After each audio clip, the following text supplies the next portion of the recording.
Mais uma vez nos encontramos aqui. O algoritmo está finalmente privilegiando esse jovem canal a crescer e a trazer mais pessoas aqui para conversar. Esse é o propósito nosso aqui. E na nossa última conversa que tivemos aqui sobre TDAH, ficou uma coisinha aqui ainda na cabeça para falarmos um pouquinho sobre ferramentas que nós podemos trabalhar para organizar. A organização, a rotina, ela realmente são duas coisas que são fundamentais para dentro do funcionamento pleno de uma pessoa com TDAH, mas também a construção de um ambiente que favoreça as atividades é um outro ponto que é pouco falado, mas é importantíssimo. Então, eu vou trazendo aqui algumas ideias para vocês, algumas ideias que eu executo, outras que eu fui procurando também, mas a maioria dessas aqui eu executo para ajudar vocês também no desempenho das suas atividades, seja no estudo, no trabalho, ou atividades mesmo de casa, atividades mesmo no dia a dia. A ideia aqui é trabalhar com sistemas externos e não somente com sistemas internos do funcionamento do cérebro, né? Mas sistemas externos que podem apoiar as suas atividades. E aqui são ideias anti-perfeccionistas. Nós não estamos trabalhando aqui com o perfeccionismo, com o eu ideal, e sim com ideias que apoiam a pessoa que tem TDAH e mesmo as pessoas que não têm e procuram algumas ferramentas para poder se organizar ao longo do dia a dia. Uma das primeiras coisas que acontece é quando você tem que estabelecer a rotina como uma salvação, sendo que ela nunca é bem por aí. A rotina pode sim ser uma salvação, mas sim pode ser também um caminho meio chato de se trilhar, porque ela acaba se tornando um peso. Veja bem, você acaba tendo a rotina de organização, você vai ter aquele hiperfoco em lindas agendas, depois das agendas vem as lindas planners, e vem outros materiais para fazer anotação, daqui a pouco você vira um rato de papelaria, comprando canetas novas, canetas que marcam, canetas que apagam, e réguas e adesivos, e quando você percebe, você acabou de entulhar o processo de organização também. Digo isso por experiência própria. Digamos que a livraria Leitura por várias vezes me viu fazendo compra de planners e algumas canetas, e depois eu percebi que eu poderia fazer essas compras online também de forma mais barata e em maior quantidade. E hoje eu sou o pai de várias agendas atemporais que ficam na minha casa e eu uso uma daquelas todas.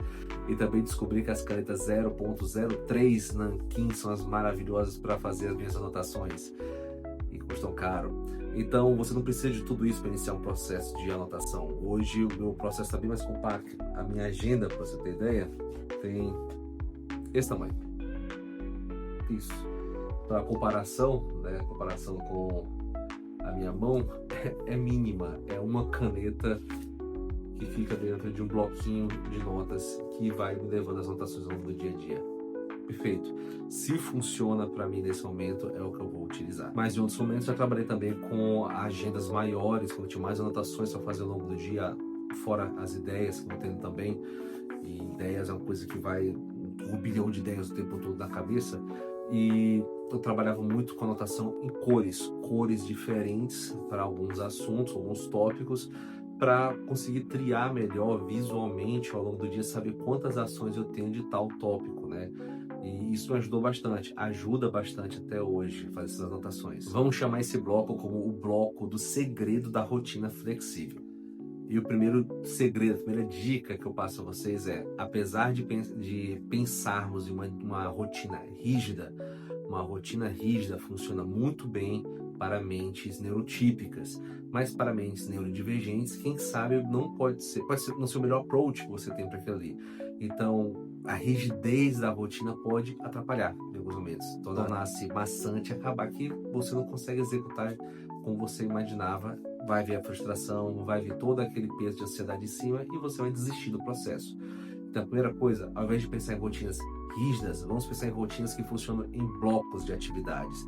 Ao invés de pensar em 15 minutos, que pode servir para algumas pessoas que executam, por exemplo, o método Pomodoro, que é um método muito bom também, ao invés de pensar dessa forma, vamos pensar em blocos. Ao invés de você trabalhar com aquelas anotações de 9 às 10 fazer uma atividade, de 10 às 11 fazer outra, por exemplo, de 8 às 9 fazer o relatório, de 9 às 10 fazer a correção, de 10 às 11 checar os itens tal da planilha tal, vamos fazer o seguinte, trabalhe com de 8 às 11 as atividades, o bloco do foco. E nesse bloco do foco vamos utilizar as atividades que precisam de fato de foco ali para ser executada, ali para ser concluída. Isso cria uma certa ilusão para o cérebro que você tem um pool de opções muito bom para ser colocado ali. Eu vou escolher a atividade que eu quero fazer, quando na verdade você vai executar todas, mas principalmente as atividades que dependem de concentração. Eu tento colocar elas geralmente na parte da manhã, quando o cérebro ainda está fresco, quando você ainda não está tão saturado de estímulos. Eu coloco essas atividades no período da manhã e consigo executar com maior facilidade do que no período da tarde. Às vezes você não vai conseguir fazer isso sempre, mas dividir dessa forma, quem sabe, pode ajudar bastante com a sua produtividade. Para uma segunda dica, a inércia é o maior veneno do cérebro com TDAH. Você está parado, você não quer sair daquele movimento, iniciar uma atividade porque é confortável ficar naquilo. Você começa a se perder em abas que você vai abrindo ao longo das suas procuras na internet e não consegue desempenhar, não consegue fazer o que tem que fazer. Então, vamos fazer uma atividade básica. Na segunda, vamos então criar a regra dos 5 minutos, onde você já sabe o que você tem que fazer, inicie essa atividade, force essa atividade a se iniciar e marque pelo menos 5 minutos para você iniciar ela. Ou seja, se você precisa fazer uma planilha, precisa fazer uma correção de algum texto, registra e coloca, vou fazer isso aqui e vou dar 5 minutos para fazer ela. Não para terminar, mas para iniciar, forçar o início. É como dar um tranco nesse cérebro que está precisando dessa ajuda para poder sair do lugar. E também a rotina do descanso entre blocos. Para uma mente neurotípica, o início de uma atividade, você focar naquela atividade, executar ela até o final, é bom, parece prático, mas para uma mente com TDAH, você tende a, eu digo isso por experiência própria, você tende a se perder entre os estímulos e perder entre a execução dessas atividades, e acaba que fica cansativo e você vai começar a se distrair ao longo do caminho e quem sabe perder a acurácia, daqueles dados que você precisa. Então estabeleça entre os blocos de atividade que você está executando uma pausa de 5 minutos. É o básico, parece um beabá assim que está escrito em qualquer cartilha, mas funciona. Levante da sua cadeira, vá dar uma volta, vá tomar uma água, até mesmo a água ou o café, esse tipo de coisa pode romper esse estímulo que você está entre uma atividade e outra e fazer o seu cérebro entender que você parou. Você vai iniciar outra atividade agora. Agora vamos chamar esse bloco como o bloco do externalizando o cérebro. Uma das maiores dificuldades de uma cabeça com TDAH está na sua memória executiva, está em processar aquelas informações curtas que são dadas. Você repassa, a pessoa repassa a informação para você, você fala que compreendeu e não compreendeu no final. Então, ao invés de confiar e falar, ok, captei a mensagem, vamos começar a externalizar essa mensagem. Se você recebeu uma demanda, comece a externalizar essa demanda. Se você tem alguma informação que você precisa anotar e precisa executar aquilo, você precisa, enfim, processar aquilo, vamos começar a externalizar isso. Você tanto treina o seu cérebro aos poucos a entender, a memorizar aquilo, mas você também consegue rastrear aquilo melhor colocando isso em papel ou em outro método que você quiser para anotar. Em externalizar, você acaba de definir que tudo que precisa ser lembrado está fora dessa cabecinha com TDAH, ou seja, você anota, você externaliza aquilo para ser visual e não só cair na armadilha do lembro disso aqui e não lembro de verdade. Para isso, você vai definir um sistema de captação dessa informação. Seja em post-it, que é uma muito boa, seja em anotar isso numa agenda, seja em colocar isso no quadro branco, você precisa externalizar essa informação que você recebeu para poder dar maior rastreabilidade dela.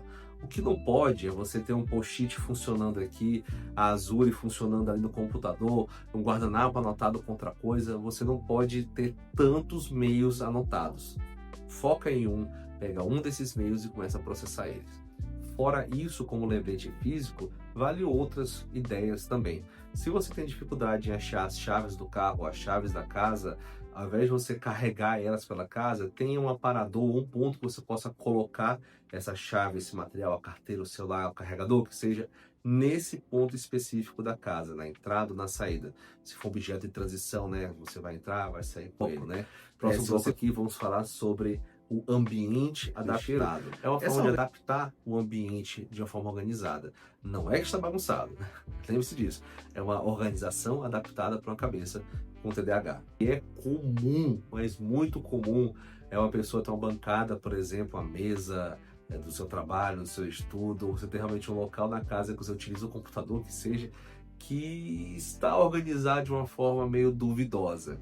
A cabeça com TDAH ela tende a olhar aquilo ali e ter uma noção, eu sei onde estão as coisas, está por aqui, não é que está no local que deveria estar, está por aqui na minha bagunça organizada.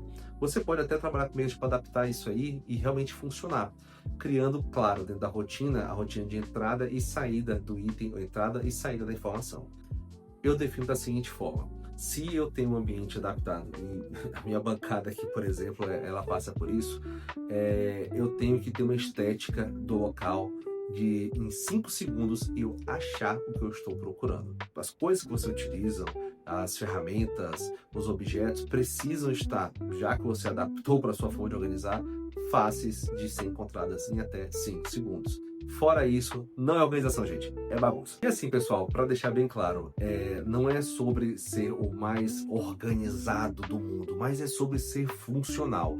E eu faço o convite aqui para vocês, dessas dicas aqui que eu passei, que tal pegar uma dessas e executar 7 dias? Tenta primeiro 2, 3, 4, faz o compromisso de fazer isso aqui pelo menos por 7 dias da sua semana e me fala se deu certo. E mais uma vez eu agradeço aqui a presença de vocês. E, poxa, gente, considera aqui se inscrever no canal também, compartilhar esse vídeo, compartilhar esse material e ajudar essa nossa ilha a ficar cada vez mais povoada. Espero que encontrar vocês no próximo vídeo com um cérebro mais tranquilo com essas dicas. Valeu, pessoal. Até a próxima.